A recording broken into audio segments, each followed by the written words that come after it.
mentioned the high office, well deserved.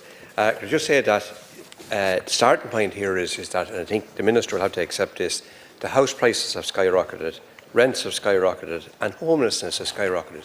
You can't argue with that. 51 people were homeless in Laois in February. House prices are going up 11.6%. The number of new homes are down. The number of new homes were down last year, 10,000 less than what you actually promised during the election.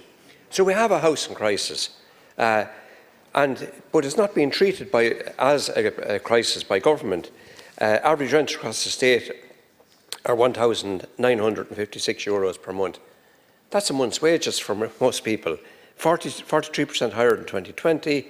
We have 143,000 on social housing waiting lists, and the current overall housing shortage, according to the Housing Commission, not according to us, is 235,000. Tens of thousands of couples and families are just above the income threshold for social housing. And if you take in Laois, 35,000. And this is a cohort that we're not looking after. Those people who are on between 35 and 50 or 60,000. They cannot get a mortgage minister. They cannot get the local authority loan. It's a real problem.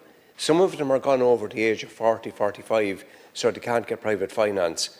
And, we have to gear up the cost rental model for those people. I'm appealing to you to do that. I'm saying that in a constructive way, because they're trapped forever in private rented accommodation, and they're going to be pensioner renters. This is going to be a real problem in the years to come. And government do need to enact the emergency measures that are called for in the public interest to create a state housing bond. The credit unions have been saying for years they have a lot of money on deposit that can be used to build housing. There's potentially 160 billion in total in savings there, so a lot of which could be used for housing schemes. And it could be used for affordable to buy schemes, it could be used for cost rental schemes. It doesn't have to be all social housing, some of it can be social housing. And one of the areas where we need to look at is making finance available to small builders to build schemes in small towns, such as Mountrat, Rathdowney, Mountmellick, some of the larger towns like Mountmellick and Portarlington as well, along with places like Portlaoise and Greycullen, Ballylinen. Those towns, we can add on, some of those towns have the capacity to add on small schemes, and if builders got finance, low interest finance that they could use for that, it could be done.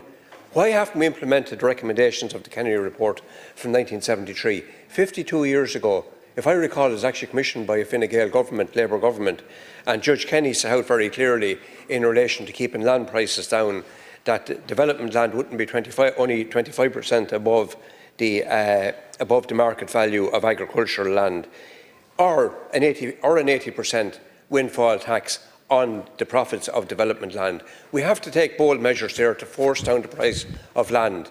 Now, you may balk at that, but can you do something in between that? We have to free up, we have to reduce the cost of land for building. We also need to reduce the cost of building by mass producing. We need somewhere, as I told you last week, between about 8 and 10 plans for the different type households and household needs. Large families, small families, where there's disabilities, pensioners, whatever. And those plans need to be used across the whole, all the local authorities. For affordable housing, for cost rentals and for socials. Do we really believe that people who need an affordable house to buy or a cost rental care if the house they're living in Donegal is the same as in County Laois or the same as in Kerry or wherever else? No, they don't. I certainly wouldn't. That's how we mass produced before. We need to go back to doing this. And as I said to you, the same plans can be used. When we were starting, we had blank canvas, and I'd like the ministers to listen to this. When we were starting, we had blank canvas on all housing schemes. The architectural fees are between 10 and 15% according to senior local authority officials. That needs to stop. The same plans will suffice, and we need to use those. And I would appeal to you to do that. We need to mass produce, reduce the costs, speed up delivery. Thank you very much.